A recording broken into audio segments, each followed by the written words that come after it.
जय श्री गणेश। नमस्कार। मैं आचार्य संजय द्विवेदी।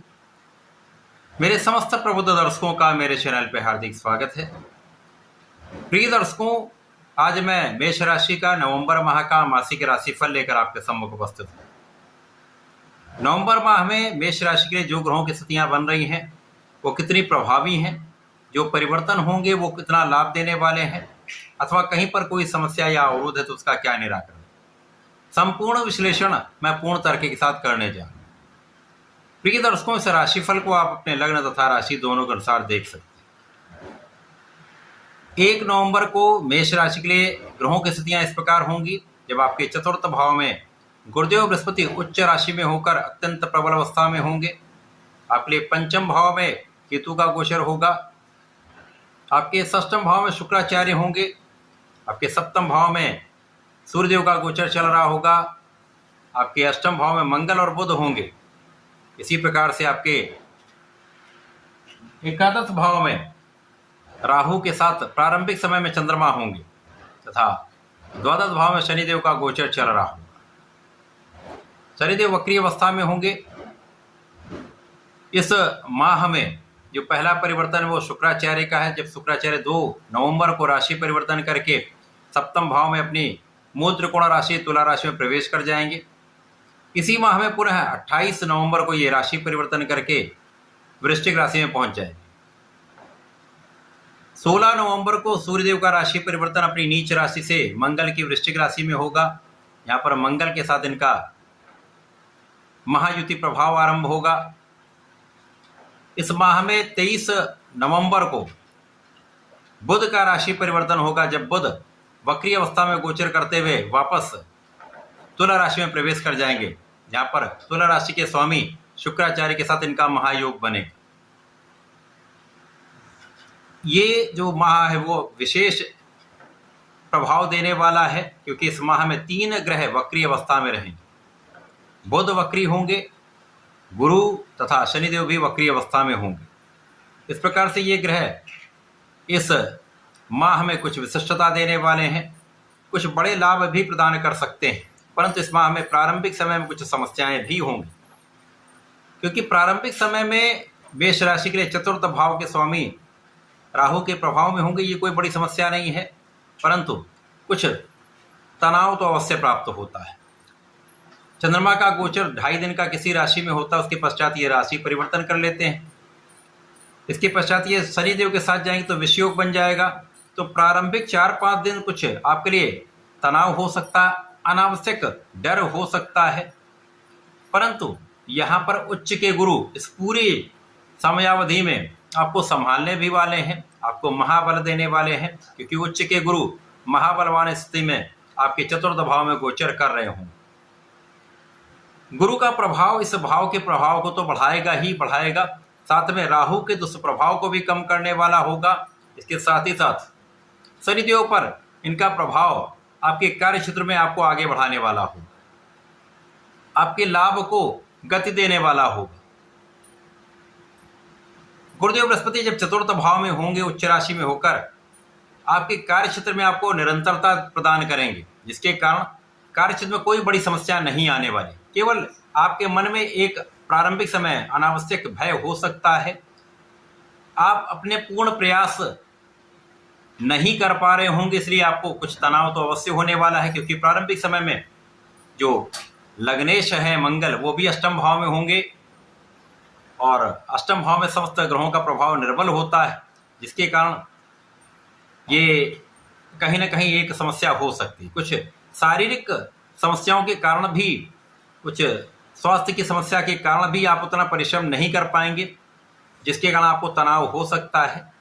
परंतु यहाँ पर गुरुदेव आपको पूर्ण रूप से संभालने वाले, साथ ही साथ यहाँ पर आपकी भाग्य वृद्धि भी हो रही। अब भाग्य वृद्धि हो रही है, भाग्य के स्वामी उच्च अवस्था में महाबलवान स्थिति में है, जिसके कारण आपकी संपूर्ण सुरक्षा भी होगी, आपके आयु की भी रक्षा होगी, आपके ज्ञान में भी वृद्धि होगी, आपके ज्ञान की विशिष्टता आपको प्राप्त होगी, आप बहुत स्पेसिफिक रहेंगे। इसी प्रकार से समय में कार्य क्षेत्र में विस्तार निश्चित रूप से होगा। आप उतना परिश्रम नहीं कर पा रहे हैं, फिर भी आपके कार्य क्षेत्र में आपको लाभ अवश्य प्राप्त होगा। अचानक धन वृद्धि होगी, अचानक इनकम में वृद्धि होगी, अचानक आपके पद में वृद्धि हो सकती है। गुरु का प्रभाव यहाँ पर आपकी कुछ यात्राओं में आपको लाभ देने वाला है। आपकी यह आध्यात्मिक यात्राएं कराने वाला हो सकता है। आध्यात्मिकता में वृद्धि होगी, अनुष्ठान आप करेंगे तो यहाँ पर कुछ व्यय आप कर सकते हैं, तो यहाँ पर किसी प्रकार की कोई बड़ी समस्या नहीं हो। शैक्षिक स्तर आपका ठीक रहने वाला है, क्योंकि यहाँ पर शिक्षा के जो स्वामी बनते हैं वो सूर्यदेव हैं, वो अपनी नीच राशि में होंगे। अब यद्यपि यहाँ पर इनका नीच भंग होगा, परंतु कहीं ना कहीं कुछ पढ़ाई में कम मन लग सकता है, तो आपको अपने पूर्ण आत्मबल के साथ इस समय में अपनी पढ़ाई में ध्यान लगाना है। संतान के कारण कुछ चिंता हो सकती है, संतान के स्वास्थ्य के कारण कुछ चिंता हो सकती है, जहां आपको कुछ ध्यान देना होगा। बड़ी कोई समस्या नहीं। यदि आप अपने स्वास्थ्य का ध्यान रखेंगे, इसी प्रकार से यहाँ पर आप अपने फिटनेस पे ध्यान देंगे, तो आप समस्त समस्याओं का निराकरण आसानी से कर पाएंगे, क्योंकि यहाँ पर भाग्य साथ में है, आपका ज्ञान आपके साथ में है, आपका बुद्धि बल आपके साथ में है। तो समस्याएं आएंगी, लेकिन उनका निराकरण आप आसानी से कर लें। जीवन साथी के साथ कुछ तनाव हो सकता है, जहां आपको ध्यान देना होगा। मतभेद हो सकते हैं, क्लेश की संभावनाएं होती हैं। विशेष रूप से साझेदारी में कष्ट हो सकता है। अंततः विजय आपकी होगी, परंतु कुछ समस्याएं यहां पर हो सकती हैं। जैसे जैसे स्थितियों में परिवर्तन होगा, तो पहला परिवर्तन शुक्राचार्य का है, जो अपनी नीच राशि से अपनी मूल त्रिकोण राशि सप्तम भाव में पहुंच जाएंगे। जहां इस प्रकार से सप्तम भाव में सूर्य और शुक्राचार्य का महायोग बन जाएगा। यहाँ पर रवि शुक्र योग का लाभ आपको प्राप्त होगा। अब शुक्राचार्य स्वयं की राशि में होकर अत्यंत बलवान होंगे, तो सूर्य का पूर्ण रूप से नीचत्व यहाँ पर भंग रहने वाला है। तो सूर्य का संपूर्ण प्रभाव आपको प्राप्त होगा। स्वास्थ्य समस्याएं कम हो जाएंगी, आपका आत्मबल प्रबल हो जाएगा, आपके बुद्धि बल में वृद्धि हो जाएगी, आपका तनाव कम हो जाएगा तथा आपके नेतृत्व की क्षमता में पहले से अधिक वृद्धि हो जाएगी। आपका आत्मबल बहुत अच्छा रहने वाला, तो आपके डिसीजन बहुत अच्छे होंगे। पिता का पूर्ण सहयोग मिलेगा, पिता के पक्ष से संपूर्ण लाभ आपको प्राप्त हो रहा है। इसी प्रकार से सरकारी सेवाओं में, सरकारी अनुष्ठानों से, सरकार से जुड़कर सरकारी तंत्र से तथा प्रशासनिक सेवाओं से, राजनीति से एक अच्छा लाभ आपको यहाँ पर प्राप्त होने लगेगा। इस समय में उच्चाधिकारियों का लाभ आपको मिलता है, उनका पूर्ण सपोर्ट आपको प्राप्त होने लगेगा। तो जो कार्य क्षेत्र में कहीं कुछ आपको डर लग रहा था वो भी दूर हो जाएगा, तो यहाँ पर विशेष प्रभाव प्राप्त होने लगेगा। इसी प्रकार से अब चूंकि मंगल तो यहाँ पर पूरा माह रहने वाले हैं,